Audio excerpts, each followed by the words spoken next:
Dallas Cowboys presentation of Countdown to Kickoff, presented by AT&T, is sponsored by Bank of America, official bank of the Dallas Cowboys, Reliant, and NRG Company. Sleep Number. The Sleep Number 360 smart bed helps everyone from parents to pros improve their performance through quality sleep. Only at a Sleep Number store. And by AT&T, proud sponsor of the Dallas Cowboys. There is no place quite like home, and tonight the 2021 Dallas Cowboys take the field for the first time in front of a packed home crowd at AT&T Stadium in Arlington, Texas. It's preseason game number 3 as the Houston Texans come to town, and this is Countdown to Kickoff. Welcome to the sideline, everybody. Alongside Mickey Spagnola, I'm Kyle Yeomans, and right off the top of the show, we are pleased to be joined by Cowboys owner and CEO Jerry Jones. And Jerry, first off, it is so good to be back at AT&T Stadium in front of these fans. Of course it is, and that intercom is plenty loud tonight as well. And I guess we're going to try to upstage this 100,000 people noise that we're going to have in here tonight. But there won't be 100,000 in here, but we will have a house full, and that is great. We averaged almost 30,000 fans a game last year, which happened to represent about 20-something% of all the fans that attended football games for the NFL. But to have it here, to have it with the track record we got. We had a great fight here about 2.5 months ago and had about 73,000. Not one case of COVID in that 73,000 that were out here in shoulder to shoulder. So we're excited. Obviously, the point is that we've got a real exercise here tonight that is serious about what we do as a team this season, the evaluation we get from these players tonight.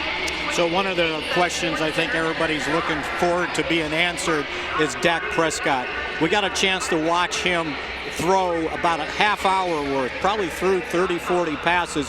What was your assessment of where he's at and maybe where you think he'll be when the season starts? Well, if we were playing tonight and against Tampa, he'd be starting and he'd be on the field. And that has been the case, really, over the past couple of weeks. There's just no need with the kind of work that he got in before we went to California, and then the work that he got in the early days in California. There's no reason to push it. If they said rest it, then let's double rest it. And really overdo everything relative to being as prudent with him. We've got a long season. We've got 17 games, and then hopefully the playoff is in there somewhere for us. And so we've got a long way to go, and we want that area of concern. We want it to have, when baseball, when they look at that particular injury, if you will, or that particular pull, they say as much rest as you can give it before you have to use it hard, do that, and that's what we're doing. So he's not going to probably get any snaps during preseason. Mike's not going to use them tonight, and he said if he didn't play in the third game, he's probably not playing in the fourth. Are you comfortable with the fact that he's going to start the season without any game snaps since the injury occurred last year? If you look at Dak's career, and you look at the numbers of snaps that he's had in the years he's been in the NFL, missing a few repetitions is not your greatest concern. He's had a lot of snaps. He's been available as much or more than any quarterback that I know of. But, of course, he lost those games last year. So if you look at his entire career, if you look at his abilities, how he prepares himself, it's, to me, certainly worth the wait and get another 2 or 3 weeks in as far as looking at the whole 17-game season.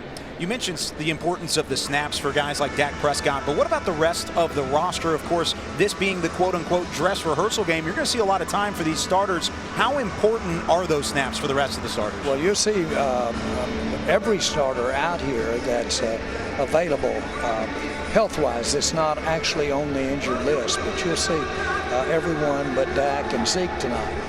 And so that's what we should be doing. This is the dress rehearsal. Now we've got some veterans that are on our injured list that won't be available for us and wouldn't be available for a decision of discretion. But we're going to play everybody now. So your offensive line is back intact. That's got to be very reassuring for you heading into the season. It is, and we think that that obviously was a major hurdle for us last year. And I like what we've been able to do with our depth. Now we saw when you have to totally depend on all depth, that's a bad place to be. But if we have the kind of experience that we hope to have with our veteran players in the line, then we're in better shape depth-wise than we've been in several years. On the other side. Speaking of depth, some guy that you were all over last year showed up big time in this last game, Dorrance Armstrong. Every time we asked you last year about somebody, you said Dorrance Armstrong, and boy, did he show up in Arizona. Yeah. To me, Dorrance Armstrong has always had what Tom Landry was talking about. His point was, don't ever pass total judgment on a defensive lineman until their third year. Don't get in there and get quick judgment there. Well, Dorrance has very heavy hands, and he has instinct along with the right size. And you could see that. You've seen it his last 2 years. But what has happened is that he realizes that the NFL is not too big for him. And he realizes, as a matter of fact, it's just the right size for Dorrance. And you can see it in his confidence, and you can see it the way it's playing. Well, he certainly...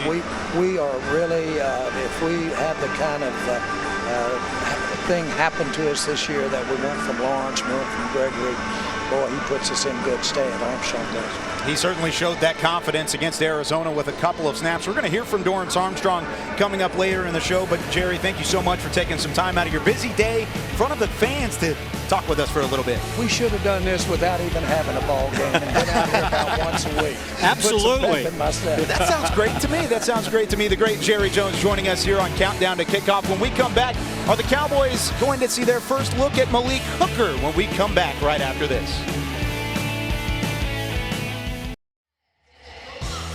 This segment is brought to you by Dr. Pepper. All the flavor you deserve without the sugar. New Dr. Pepper, zero sugar. Welcome back in to Countdown to Kickoff as the Cowboys prepare to take on the Houston Texans at AT&T Stadium. It's the home preseason opener for the Dallas Cowboys. And now that Jerry Jones has vacated the set, we are now joined by Nick Eatman here from DallasCowboys.com. And Nick, you got a chance to take a look at former first-rounder Malik Hooker in his first practice action at least throughout the offseason so far. How did he look? And this really hasn't been an easy return from an Achilles injury. Well, you're right. An Achilles injury is never easy to return from, and Mickey, you'll probably attest to that as well. But, especially for a defensive back running and cutting and stopping. But when he got here, Malik Hooker realized he wasn't the only one that is experiencing this process.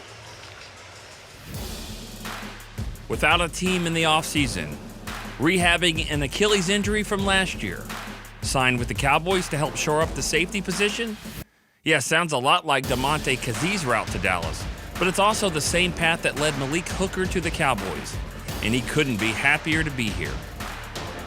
Just being able to play football again. Like once you have these injuries where you're out for a year straight, no ball, being around the guys, just the camaraderie of football, stuff like that. Like that's stuff that guys tend to miss more than just getting back on the field and stuff like that. So, in his first full practice this week since the injury, Hooker said it was another positive step in his return.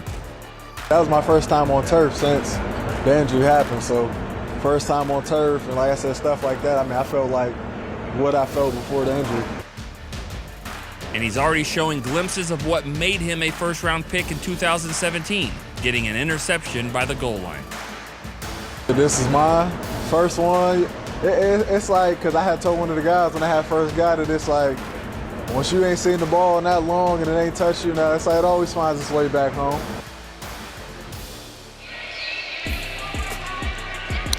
Here's a look at some of those first-round picks, or all of the first-round picks on the Cowboys roster right now. The ones on the left, obviously, the 6 the Cowboys drafted. 3 more, including Malik Hooker and Mickey. You look at that right side, obviously there's a reason those guys were available, but also more importantly, when you call them a first-round pick, they need to be playing like one. Yeah, absolutely, and the Cowboys really haven't had a chance to get a good look at Malik Hooker so far. He got into practice this past week. This is going to be his first game action, as he talked about, and it's going to be significant for him because they're running out of time on evaluation, right? And I can tell you this, the Achilles injury is no joke, and you can do all the rehab you want because it's premeditated steps. Out here tonight, you're playing football and you can't be thinking about what your next step is. Well, you made a full recovery, right? Yeah, I'm ready to go. You're in the starting lineup again, absolutely. so that's good. You know, I thought what was interesting is that, you know, DeMonte Kazee obviously going through the exact same thing. They call themselves the Achilles boys, but one thing that they said was interesting was the fact that they're kind of the same type of player. So like you said, Mickey, when you start looking at the roster, how many of these guys do you need that are the same type of guy? Maybe a free safety, not playing a lot of special teams, coming off an injury. Can they both make it? That's what's going to be interesting to see. Yeah, and it's going to be, I think, a tough evaluation for the coaching staff and the front office to see how many of these veteran safeties can you keep. And again, like I said, they're running out of time. You got one more game, and then you got to make the cut to 53. So, yeah, these games, don't worry about the result. These games are really important to guys like Malik Hooker and important to a bunch of young guys that are trying to make the team, Kyle. You mentioned the importance of getting a rotation in there at safety. How do you expect it to go in games like this one and then heading into the one next week against Jacksonville? You know, it's really hard to pinpoint because with Dan Quinn, the new offensive coordinator, he's got so many different packages going, not only for nickel or base, but down in distance, and it's hard to keep up. But I would imagine he's going to rotate a bunch of guys, Nick, just to try to get as many guys in the game as possible. Like you said, this is the time to do it. Get them in, get them out, and you know, and more importantly than anything, stay healthy. Stay healthy. That is one of the priorities, if not the priority, for the Cowboys, even in the dress rehearsal. When we come back, Stephen Jones will join us here on Countdown to Kickoff. This segment was brought to you by Dr. Pepper. All the flavor you deserve without the sugar. New Dr. Pepper, zero sugar.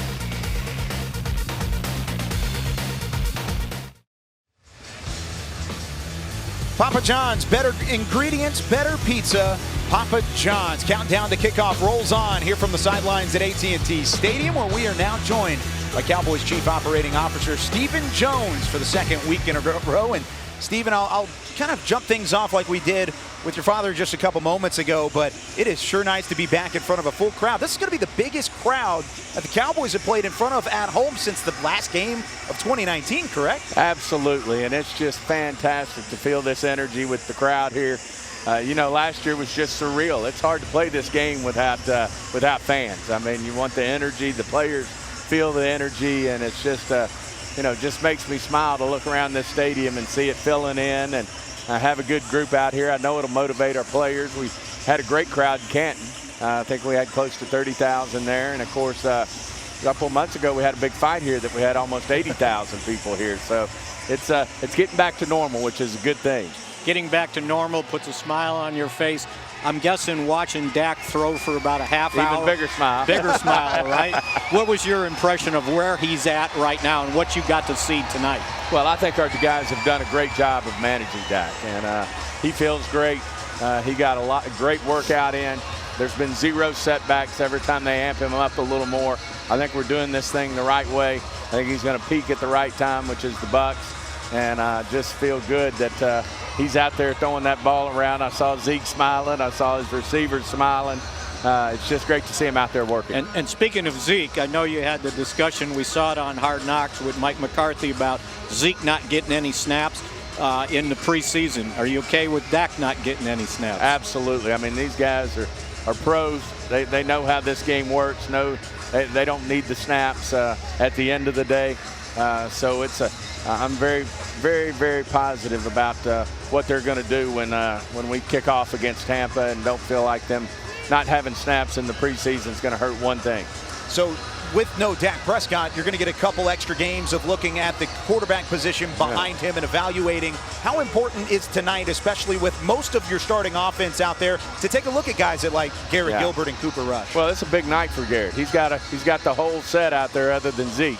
And we're going to see all three receivers, the full offensive line, the tight ends, and Tony Pollard's a hell of a back. So this will be big for him, big for Cooper to get out there with some of these guys that he'll have.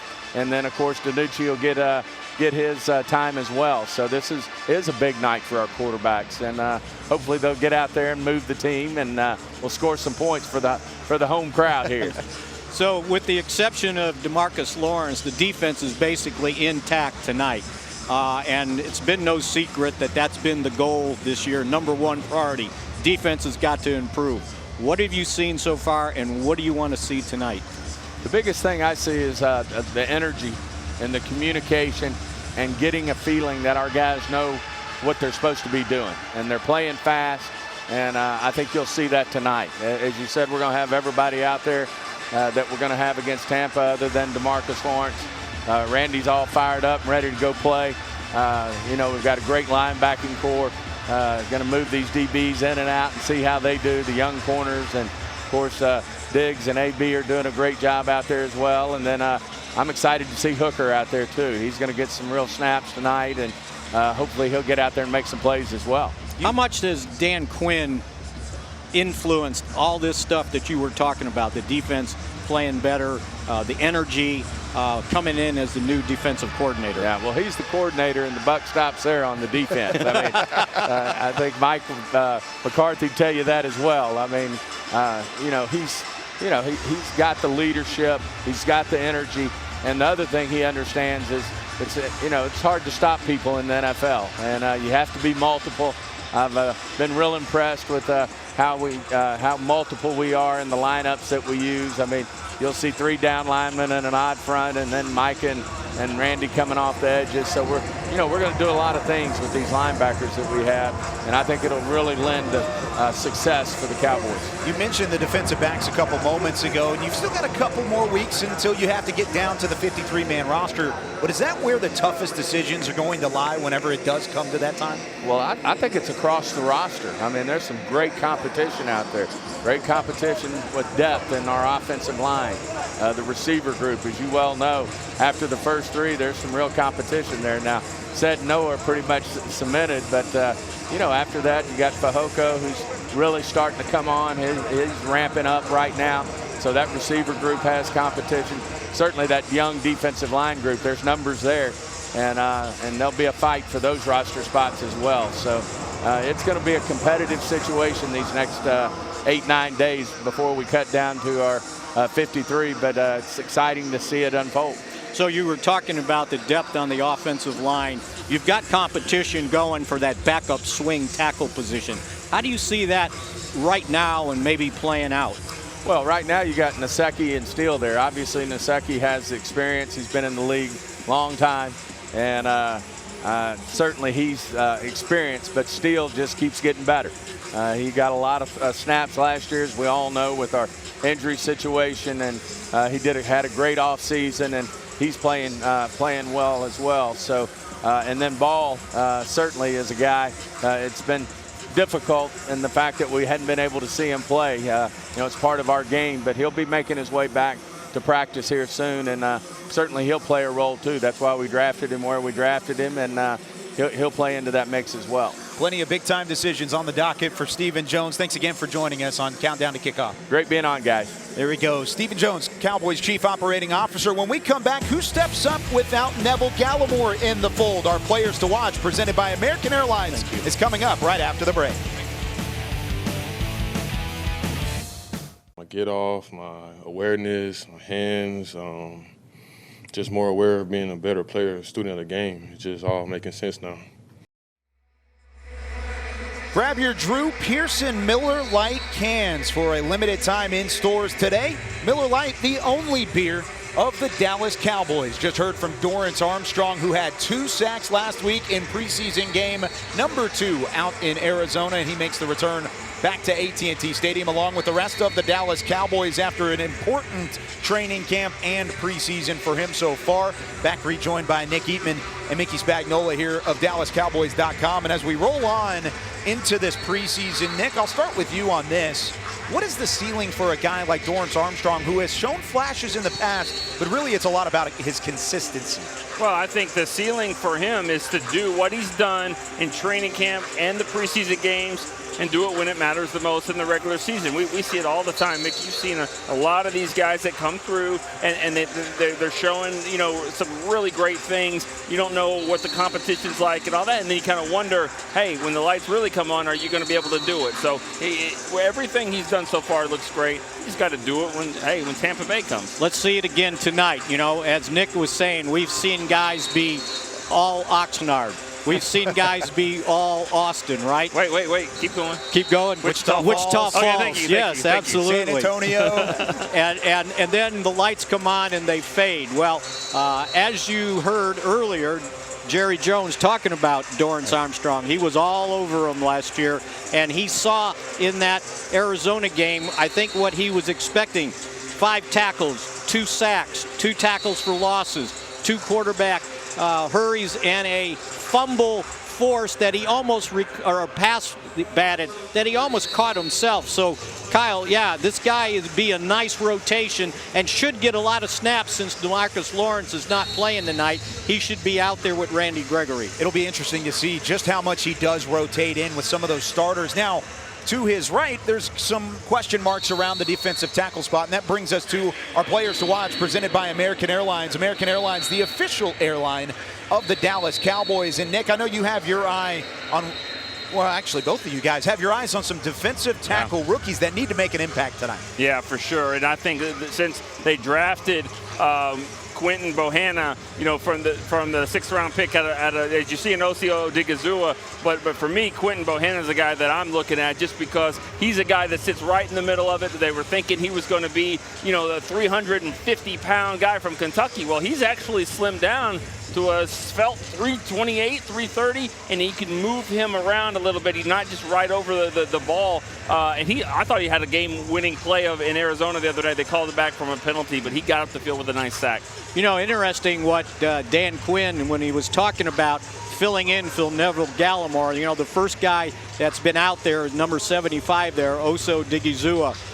But he's talking about a rotation. So the guy they have been using at the 1 technique, Carlos Watkins, he has versatility that he can move to the 3, and the guy that Nick was talking about, Bohanna, could move in on the 1 technique. So they've got a 3 or 4 man rotation going in there. Justin Hamilton, Neville Gallimore is a big loss for this defense, but keep an eye on number 75 there, Odigizua. He seems very sharp, and he's versatile, and he's quick. So we'll see, especially in some pass rush situations. He's had 2 hurries in each of the first 2 games, so 4 total already through the first half of the preseason. Nick, how much do you expect him to rotate in there without Neville Gallimore, who is out with the dislocated elbow, suffered that last week, but Oso Digizua should see a considerable amount of playing time in there with veterans like Brent Urban and Carlos Watkins. He definitely should, and also it's not just Gallimore, it's Tristan Hill as well, and another guy that's not going to start it off. And if you look at that depth chart there, you know, those 2 guys at the bottom, they're just calm down when you see those 2. They're probably not going to be on the 53-man roster because they'll be on a different injured list. They'll jump themselves back in there, but like you said, Odigizua has a chance to jump in there, probably more so than Hamilton. And then there's another guy that will be missing tonight, Terrell Basham. They've got him listed as a defensive end. He's got a sprained ankle. I don't think we'll see him, but the thing with this guy is he's big enough to move inside on the nickel. So if they need another pass rusher at defensive tackle, I think Basham can help him out once he gets healthy. Hopefully they don't have to move Terrell Basham around that much. They can utilize those young interior defensive linemen. But how are the Cowboys going to utilize the young players on the backside of their defense? Who has been standing out between a group of talented young corners? We talk to Babe Loffenberg in the booth next.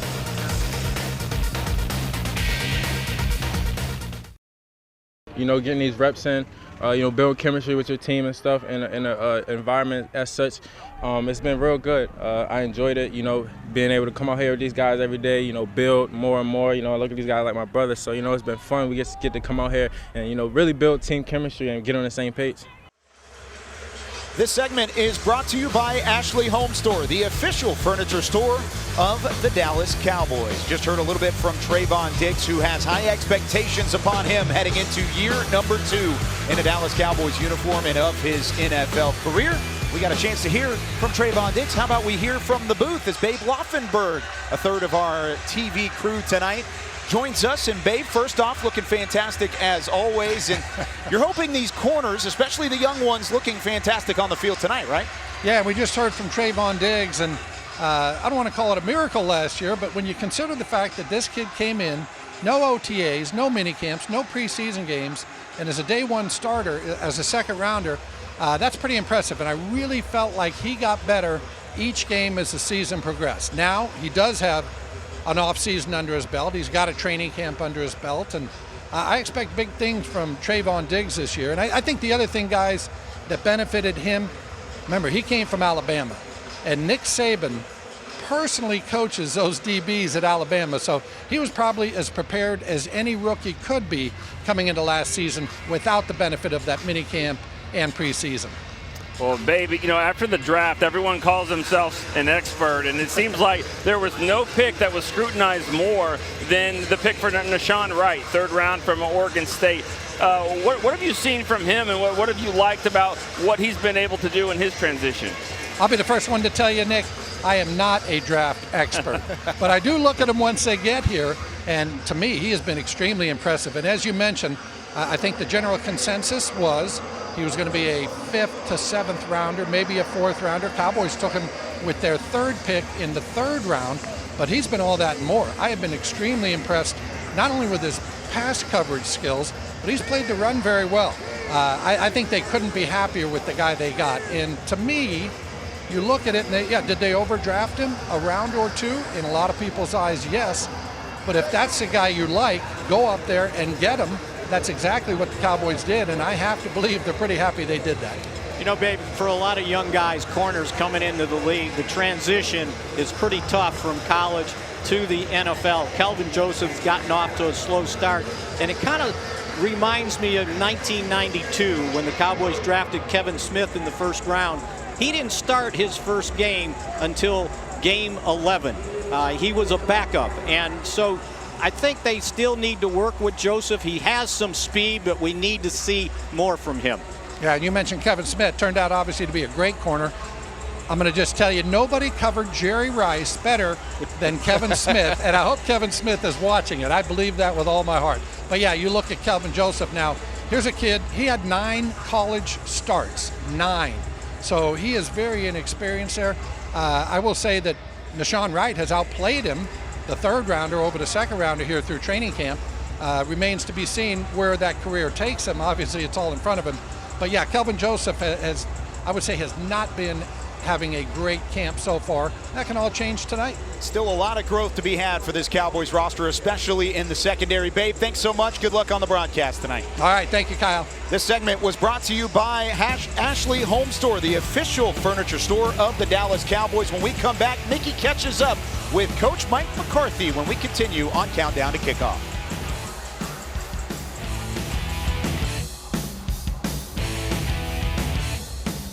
I feel like we're coming along.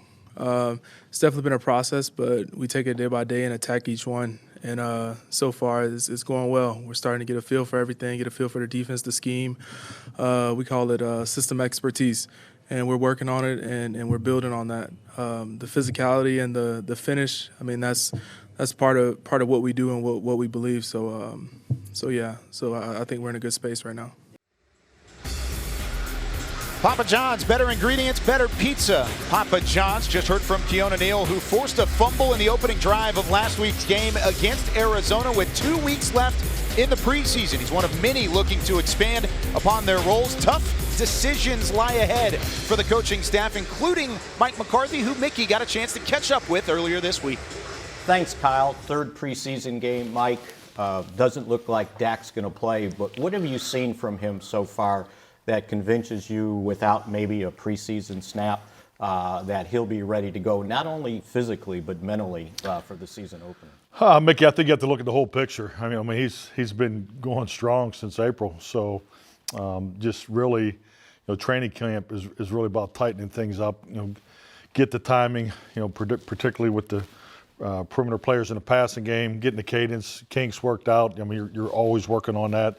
That's really, a primary focus for this time of year. So, it'll be important when we get past this week to make sure, he gets that little extra work with Amari. Make sure we get a little extra work maybe with the silent count because we're playing in Tampa in the opener. Expect obviously a noisy night down there. So, but yeah, his process is, started a long time ago. So this is not a matter of, him needing, reps to catch up. It's just really sharpening his toolbox to make sure he's ready to go. And from the looks of things, when we see up close stuff from practice, even though he's not taking snaps at times, it looks like he's going through the mental process by himself. Oh, no doubt. I mean, his personality. He's a great communicator. He's involved in everything. I mean, he's definitely the primary focus in the meetings.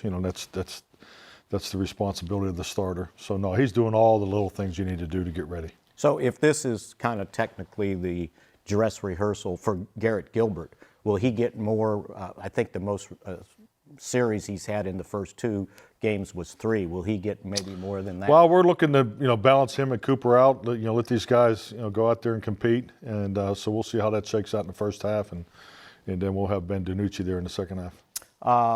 Defense has been your number one priority in this offseason, coming back from last year. What have you seen from the defense that maybe gives you some hope that this is going to improve this year? Well, I mean, the whole process, starting back in the spring, watching the staff come together, watching the connection of the staff to the players, watching the new players integrate into, what the direction of, that we're going off or defensively, and having the opportunity to go up against our offense. I think both offense and defense schematically challenge each other. So it's been great work. And I think we both have to recognize the fact, and from being there every day, that the defense is a little further ahead than the offense just on pure production so far. So I feel great about that, and I think we're definitely headed in the direction of being a complementary football team. Dress rehearsal for those guys? Yes, I would definitely put it in that category. So you got some guys that you want to look at, I would imagine, in this game. Malik Hooker looks like he moved a little bit more into practice this week. Yes. It sounded like he will get some snaps. What do you need to see from him? You know his history, but he's got to come back from that Achilles rupture. Yeah, definitely. I think it's more to the timeline, that he's on. We definitely didn't want to put him out there too soon, and we obviously cognizant of what's in front of us here with this game and next week. So. We just really want to get him over those thresholds that you do with every player. So is it 10 to 12 plays? But we definitely want to get him started this week. And unfortunately, at the defensive tackle position, you lose Neville Gallimore for several weeks. Your rookie, Osi Odigizua, really looks like he's come in, and you look like you got to get a really good look at him at that 3 technique. Definitely. I mean, he's been getting some time with the first group, and he's taken full advantage of it. For a young man, very mature. I mean, just not only in the way he plays, but the way he prepares. You can see there's a high level of professionalism from him, as a rookie. So I've been very impressed with him. You've talked about this guy all last year. Jerry talked about him, Dorrance Armstrong, and he really showed up in this last preseason game. I mean, DA has showed up since the day I arrived. I mean, he's one of the players you really didn't know much about when I arrived here last year, and he jumped out on special teams right away. And then if you look at the last season, just the more opportunities he was given, the more production. He definitely took advantage of that opportunity. So DA's having a great offseason. He's been a force in training camp. He's having a great camp. Yeah, it looked like you couldn't hold him back in that game. Oh, no. The pick 6 was, that would have been the icing on the cake. But no, he's done very well. And he's someone that's, a dominant player for us on special teams, and he's doing such a great job on defense. So just make sure we balance out his opportunities. Okay, Mike, thanks a lot. Enjoy the game. Thanks, Mickey. Good seeing you. Kyle, back to you. Thank you very much, Mickey. Just heard from Coach Mike McCarthy. How about Dan Quinn on the defensive side of things? How is his defense going to keep the momentum rolling when we come back on Countdown to Kickoff? We still got a long way to go, but I'm pleased with the effort that the guys are making. But certainly a lot to gain for us, over the next 11 or 12 days with 2 more games and more moments and more opportunities. And so I love this time of year for the developmental players, especially because there's a lot of guys fighting for their football lives, and I think you get to see what someone's best looks like in these environments. So I've always had a lot of fun in the preseason games, and it'll be another. Usually they're wild endings and things that come down to it, and I expect that again this weekend. Download the Cowboys Now app on Amazon Fire, Roku, and Apple TV to get the latest news and analysis on your TV. Interviews just like that one, podcasts, documentaries, and more on the Dallas Cowboys Now app. Welcome in to Countdown to Kickoff. Cowboys-Texans just under 20 minutes away here from Arlington. So we're now joined by 6-time Pro Bowler, multiple Super Bowl champion, Nate Newton, and also, I would say, the president of the Dan Quinn fan club, as we just heard from Dan Quinn. You're a big fan of what he's done so far. What has been the biggest improvement? Just the way he's working with the interior defensive line, with Bohannon, Hamilton, Watkins, all of these guys, man, they're going to play tonight. They're going to be in the rotation. I'm excited. I went through a lot to get in here. And you know what? I'm excited to be here. Thank you. So, Nate, I knew you were a big fan of getting bigger guys inside. They did that with Bohanna. They've done it with Odigizua. Yes. We know Neville Gallimore's probably out a couple more weeks, but those other couple guys in there, your thoughts on what you've seen from Bohanna so far? He knows who he is.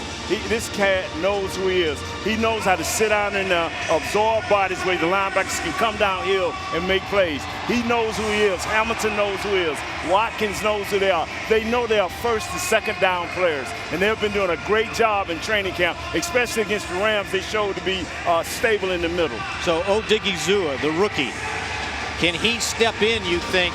Is he ready for this? And we'll find out a little bit more tonight because he's probably starting with the first team. You know what, Mick? Whether he's ready or not, here they come. He's got to play. 2 guys out, Tristan Hill and Gallimore. This guy has to come in and play. He's got great athletic skills. He's out of UCLA, so he should be smart, okay? No doubt about that. The energy's going to have to be there from Odigizua, much like it is from Nate Newton. What about the linebackers? How much do you expect to see from them tonight, and what is that rotation going to look like? We need to get all the Parsons. Everything we can get, we need to see a little bit more Jabril Cox. We need to see a little bit more Neal. Hey, they are ready. Dan Quinn is ready. And I'm ready and excited, too, with these guys. I don't know who gets the final say in terms of crewing Countdown to Kickoff, but we need more Nate Newton because the energy just took a huge skyrocket. Yes. But that is going to do it for us, at least here on the field. For Nate Newton, Mickey Spagnola, Nick Eatman, I'm Kyle Yeomans. Babe and, Daryl and Bill will get you set for kickoff as the Cowboys and Texans just about 15 minutes away.